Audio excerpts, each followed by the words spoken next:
Rayachoti depot నుంచి ఈరోజు కొత్తగా నూతనంగా 7 బస్సులను ప్రారంభించడం జరిగింది.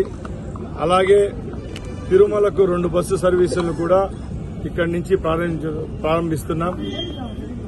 తెలుగుదేశం పార్టీ ప్రభుత్వం ఏర్పాటైన తర్వాత తప్పకుండా ఏదైతే ప్రజలకు సౌకర్యం కల్పించాలో ఆ సౌకర్యాలు కల్పిస్తూ ఏపీఎస్ఆర్టీసీ కొత్త బస్సులను రోడ్లపైకి తీసుకొని రావడం జరుగుతూ ఉంది.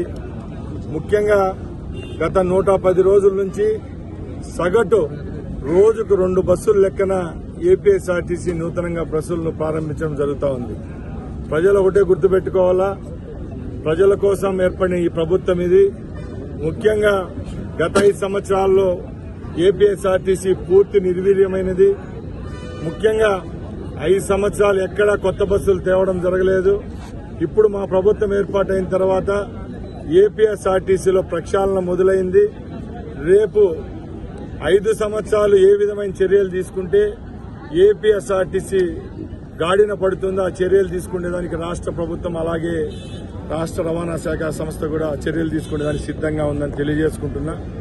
ముఖ్యంగా గత ఎన్నికల ముందు ఏవైతే హామీలు ఇచ్చామో అవి ఒక్కొక్కటిగా ప్రజలకు సమకూర్చే విధంగా ఈ ప్రభుత్వం పనిచేస్తా ఉంది. దానిలో ముఖ్యంగా ఏపీఎస్ఆర్టీసీ విషయానికి వస్తే రాష్ట్రంలో మహిళా మనులందరికీ ఫ్రీ సర్వీస్ కల్పిస్తామని చెప్పాం. అది కూడా అతి త్వరలోనే ప్రజల ముందరకు రాబోతుంది. ఎందుకంటే ఏవైతే హామీలు ఇచ్చామో ఒక్కొక్కటిగా ప్రజల దగ్గరికి వస్తున్నాయి. మీరందరూ గమనించాలా, పెన్షన్లు పెంచుతామని చెప్పాం, 1000 రూపాయలు పెంచి చూపించాం. అలాగే అన్నా క్యాంటీన్లు పెడతామని చెప్పాం, అన్నా క్యాంటీన్లు ప్రారంభించడం జరిగింది మన రాయచోటితో సహా 175 కేంద్రాల్లో. అలాగే డిఎస్సీ ఏదైతే ఉందో రాష్ట్రంలో ఉన్న నిరుద్యోగుల కోసం 16,450 డిఎస్సీ పోస్టులకు కూడా నోటిఫికేషన్ ఇవ్వడం జరిగింది. ఉచిత ఇసుక, అలాగే ముఖ్యంగా రేపు త్వరలో దీపావళి రాబోతా ఉంది.